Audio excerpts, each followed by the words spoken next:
Hi అండి. నేను నా మాట విజయ్.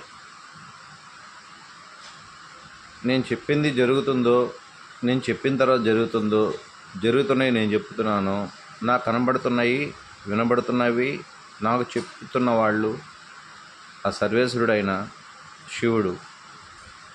కలి ప్రభావంలో ఎంతమంది ఉండాలి, ఎంతమంది పోవాలనేది ఒక లెక్క ఉంటుంది. దాన్ని పూర్వగంధం అంటారు. మీరు పుట్టిన డేటు, మరణం డేటు రెండూ ఉంటాయి దాంట్లో. కాకపోతే ఆ గ్రంథము ఎప్పుడు సిద్ధగురువుల దగ్గరే ఉంటుంది. నా దగ్గర ఉంది ఇప్పుడు. తర్వాత నా శిష్యుల తరంలో ఎవరు మంచి చేస్తారో వాళ్ళ కాడ ఉంటుంది. నేను చెప్పే కాలజ్ఞానంలో కొండలు పిండవుతాయి, బండలుగా పడి ఊళ్ళు నాశనం అయిపోతాయి, అధిక ప్రాణ నష్టం జరుగుద్ది. అదే అత్యంత విలువైన వజ్రాలు బయటపడతాయని చెప్పాను, గుర్తుందా?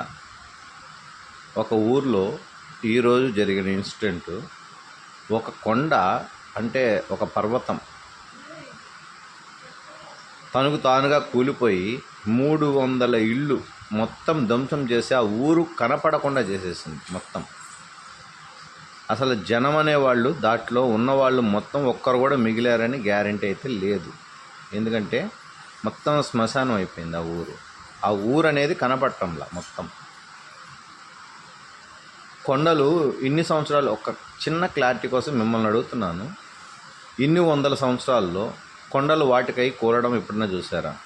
ఇంకో విషయం, ఏదన్నా భూకంపం వచ్చి ఆ కొండ అట్లా కూలిందేమో అనుకోవచ్చు. భూకంపం వస్తే దాన్ని కూడా చెప్తారుగా న్యూస్లో కదా. అది చెప్పలేదు. ఎందుకంటే అక్కడ ప్రకంపనలు కూడా కనీసం రాలా, 1 పాయింట్ కూడా రాలా. కొండ తానుగా చిట్లిపోయి మొత్తము 300 కుటుంబాలని సర్వనాశనం చేసేసి. ఇది తర్జము. దానికి వీడియో కూడా లింకప్ పెడతాను, ప్రస్తుతానికి చూడండి. ఆ వీడియో పెడతాను.